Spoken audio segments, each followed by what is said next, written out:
नमस्कार दोस्तों, आज हमारा इंग्लिश स्पीकिंग चैलेंज का फर्स्ट डे है। तो उम्मीद है आपको बहुत कुछ सीखने को मिलने वाला है इन 2-3 मिनट की वीडियो में। तो वीडियो को ज़रूर देखना। तो चलो शुरू करते हैं। तो हमारा पहला जो टॉपिक है वो है रिपीटिशन इन वर्ब। देखो यार, अक्सर हमारे डेली लाइफ में ये सारी बातें हम ज़रूर बोलते हैं, बट इसको हम इतना ध्यान नहीं देते हैं। कि जैसे हम अक्सर ये बातें बोलते हैं कि मैं भागते भागते गिर पड़ा, मैं रोते रोते सो गया, मैं खेलते खेलते थक गया, मैं बोलते बोलते हंसने लगा। तो देखो यहाँ पे रिपीटिशन हो रहा है, वर्ब का रिपीटिशन हो रहा है कि भागते भागते, रोते रोते, खेलते खेलते, बोलते बोलते।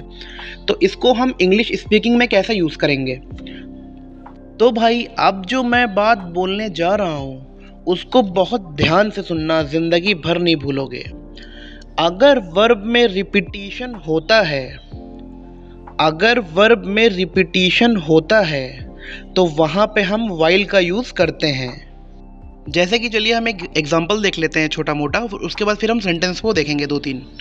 तो रोते रोते, वाइल क्राइंग, हंसते हंसते, वाइल लाफिंग, बोलते बोलते, वाइल स्पीकिंग, खाते खाते, वाइल ईटिंग, भागते भागते, वाइल रनिंग। अब आइए 2-3 बड़े सेंटेंस पे काम करते हैं जिससे कि हमें डेली लाइफ में बोलना और इजी लगने लगे। अब भाई लोग यार, यहाँ पे देखो कि हम लोग डेली लाइफ में अक्सर ये सारी बातें बोलते हैं ना कि मैं भागते भागते गिर पड़ा या मैं रोते रोते सो गया। तो जैसे मैं भागते भागते, तो सिंपल इंग्लिश क्या होगी इसकी कि भागते भागते की इंग्लिश तो हमें पता है कि भाई जहाँ पे वर्ब का रिपीटिशन होता है वहाँ पे हम वाइल लगाते हैं। तो हमने सिंपल यहाँ पे रनिंग से पहले वाइल लगा दिया। तो हम इसको क्या बोलेंगे? I feel down while running. मैं रोते रोते सो गया। हमें ये चीज़ पता है कि भाई अगर रिपीटिशन होगा तो उससे पहले वाइल लगेगा। तो रोते रोते रिपीटिशन हुआ, उससे पहले हमने वाइल लगाया और क्राइंग लिख दिया। तो मैं रोते रोते सो गया, मैं रोते रोते सो गया, I feel sleep while crying. तो इसी तरह से और भी दोनों नीचे वाले आप समझ जाना, उसमें भी ऐसा ही है। तो आप हमेशा बस इस चीज़ को ध्यान रखना कि कहीं भी वर्ब में अगर रिपीटिशन होता है, वर्ब में अगर रिपीटिशन होता है तो उससे पहले हम वाइल लगाएंगे और वर्ब में आईएनजी फॉर्म लगाएंगे। रोते रोते वाइल क्राइंग, वाइल क्राइंग नहीं, वाइल क्राइंग, हंसते हंसते वाइल लाफिंग। ठीक है, समझ आ गया? मेरे भाई अब सुनो, मैं आपको बहुत ही डेली लाइफ से जुड़ी चीज़ें बता रहा हूँ, ठीक है?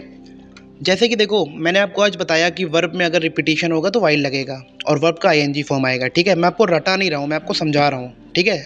अब आपको लाइफ में कहीं भी आप अगर आप इंग्लिश बोलोगे और आप कहीं भी अगर कोई रिपीटिशन वाला चीज़ बोलोगे तो आपको चीज़ें समझ में आ जाएगी कि भाई ने बताया था कि वर्ब में रिपीटिशन होता है तो वाइल लगेगा और वर्ब की आईएनजी फॉर्म आएगी, ठीक है? तो इसी तरह से मैं आपको इंग्लिश समझा के सिखाऊंगा, ना कि रटा के सिखाऊंगा, ठीक है? पहले हिंदी वर्ड बताऊंगा कि देखो हिंदी वर्ड में यहाँ ये चीज़ें हो रही है, फिर आपको मैं उसकी इंग्लिश बताऊंगा कि कहाँ पे किसको कैसे यूज़ करेंगे।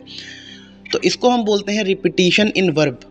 अभी हमारे बहुत से टॉपिक हैं। रिपीटिशन इन नाउन है, जीरेंट क्लॉज है। जीरेंट क्लॉज में बहुत सारी चीज़ें होती है, आईएनजी फॉर्म, ऑब्जेक्ट सेंटेंस क्या होता है, ठीक है? उसके बाद टू डू वर्ब होता है, टू बी वर्ब होता है, सिंबॉलिक वर्ब होता है। इन सभी टॉपिक्स में हमारी डेली लाइफ में हम जो जो बोलते हैं सारी चीज़ें छुपी हुई होती हैं, ठीक है? तो एक एक करके सिखाऊंगा, सेंटेंस के साथ सिखाऊंगा, एग्जाम्पल के साथ सिखाऊंगा और सबसे बड़ी चीज़ मैं आपको समझा के बताऊंगा, ना कि रटाऊंगा, ठीक है? कि आपके दिमाग से कभी नहीं निकलेगा वो चीज़, ठीक है? और सबसे बड़ी चीज़ ये है कि इंग्लिश बोला जाता है, ठीक है? इंग्लिश बोलने में हमेशा कोई ग्रामेटिकली मिस्टेक नहीं देखी जाती है। इंग्लिश लिखने में ग्रामेटिकली मिस्टेक हम देखते हैं। अगर इंग्लिश हम बोल रहे हैं तो उसमें कोई इतना ग्रामेटिकली मिस्टेक गलत भी है तो उसमें कोई इतना फ़र्क नहीं पड़ता है, ठीक है? बट इंग्लिश लिख रहे हैं तो ग्रामेटिकली मिस्टेक फ़र्क पड़ता है। तो गाइज़, चैनल पे अगर नए हैं तो चैनल को सब्सक्राइब कर लेना, वीडियो को अपने दोस्तों के साथ शेयर कर देना। मिलते हैं अगली वीडियो में। Thank you.